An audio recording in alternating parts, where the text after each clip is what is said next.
जय श्री राम, हर हर महादेव। आइए जानते हैं सत्यवान व सावित्री की कथा।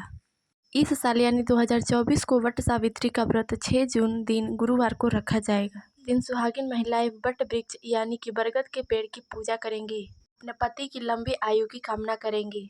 चलिए अब हम वट सावित्री कथा शुरू करते हैं। भद्र देश में एक राजा राज्य किया करते थे, जिनका नाम अश्वपति था। अश्वपति राजा की कोई संतान नहीं थी। अक्सर वे इस बात को लेकर चिंतित रहा करते थे। उन्होंने अपने गुरुजनों की आज्ञा मानकर राजा ने प्रतिदिन मंत्रोच्चार के साथ 1 लाख आहुतियां दी। यह क्रम लगभग 18 वर्षों तक चला। राजा के इस तपस्या से सावित्री देवी प्रकट हुई तथा राजा को बोली, हे राजन, तुझे एक यशस्वी कन्या की प्राप्ति होगी। आने पर राजा की एक पुत्री हुई। सावित्री माता के आशीर्वाद के कारण इस कन्या का नाम सावित्री रखा गया। जब वह कन्या बड़ी हुई तो वह बहुत ही ज्यादा रूपवती थी। यही कारण था कि कन्या के योग्य वर न मिलने के कारण उसके पिता यानी कि राजा बहुत ही ज्यादा दुखी रहा करते थे। अंत में उन्होंने अपनी पुत्री सावित्री को ही वर ढूंढने को भेजा। सावित्री तपोवन में भटकने लगी। उसी वन में साल्व देश के राजा द्वितीयसेन रहते थे, क्योंकि किसी ने उनका राज्य छीन लिया था। उनके पति सत्यवान को देखकर सावित्री ने सत्यवान को अपने पति रूप में वरण कर लिया। यह बात नारद जी को पता चली तो वह सावित्री जी के पिता के पास गए और बोले, हे महाराज, ये आप क्या कर रहे हैं? सत्यवान गुणवान है, बलवान है तथा वह धर्मात्मा भी है, किंतु उसकी आयु बहुत ही छोटी है। वह अल्प आयु है। उसकी मृत्यु 1 वर्ष के बाद हो जाएगी। नारद मुनि की यह बात सुनकर सावित्री के पिता अत्यंत चिंता में डूब गए। जब सावित्री ने यह बात पूछी कि पिता बोले, हे बेटी, तुमने जिस वर का वरण किया वह अल्प आयु है। तुम्हें किसी और को अपने जीवन साथी के रूप में चुनना होगा। तब सावित्री बोली, पिताजी, आर्यवर्त की कन्याएं एक बार ही अपने पति का वरण करती है, एक बार ही आज्ञा देता है तथा पंडित एक बार ही प्रतिज्ञा लेते हैं। कन्यादान भी एक बार ही किया जाता है। और वह अपने पिता से सत्यवान से ही विवाह करने की हट करने लगी। अतः अंत में के पिता ने सावित्री का विवाह सत्यवान से करवा दिया।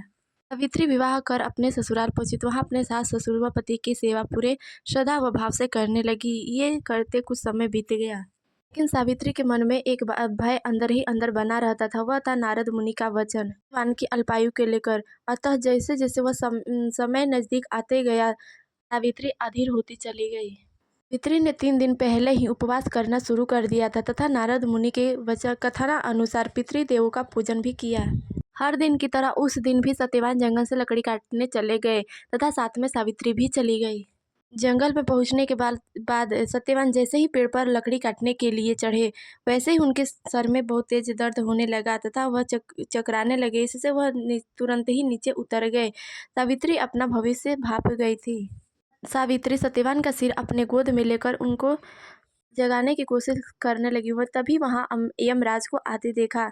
यमराज सत्यवान को लेकर जाने लगे। उनके पीछे पीछे सावित्री भी चल पड़ी। यमराज ने सावित्री को बहुत समझाने की कोशिश की कि यही विधि का विधान है, लेकिन फिर भी सावित्री नहीं मानी। वह यमराज के पीछे पीछे चल दी। यमराज सावित्री की निष्ठा व पति परायणता को देखकर प्रसन्न होकर बोले, हे देवी, तुम धन्य हो, तुम मुझसे कोई वर मांगो। सावित्री बोली, हे यमराज, मेरे सास व ससुर वनवासी व अंधे हैं, अतः आप उन्हें दिव्य ज्योति प्रदान करें। तब यमराज बोले, तथा अस्तु, ऐसा ही हो, अब तुम लौट जाओ। इतना कहकर यमराज चल दिए, लेकिन सावित्री फिर भी नहीं मानी। वह उनके पीछे पीछे जाने लगी। यह देख यमराज बोले, हे देवी, वापस लौट जाओ। तब सावित्री बोली, हे भगवान, मुझे अपने पति के पीछे पीछे चलने में कोई परेशानी नहीं है। मेरा कर्तव्य है उनके पीछे पीछे चलना। यह सुन यमराज उनसे एक और वर मांगने को कहते हैं। भगवान, मेरे ससुर का राज्य छीन गया था, वह राज्य उन्हें वापस मिल जाए। तब यमराज बोले, तथा अस्तु। इतना कहकर बोले कि अब देवी लौट जाओ, लेकिन सावित्री फिर भी नहीं मानी। वह उनके पीछे पीछे चलती ही रही।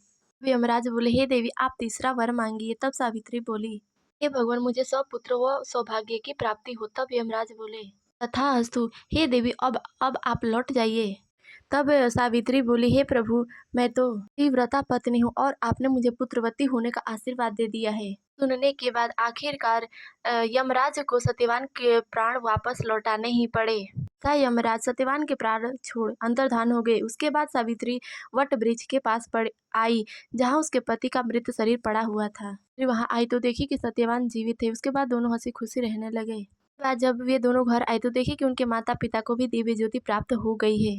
के बाद चिरकाल तक सावित्री व सत्यवान सुखपूर्वक जीवित रहे। तो ये थी वट सावित्री व्रत कथा। बोलो श्री विष्णु भगवान की जय। इस वीडियो में बस इतना ही, मिलते हैं अगले वीडियो में, तब तक के लिए जय श्री राम, हर हर महादेव।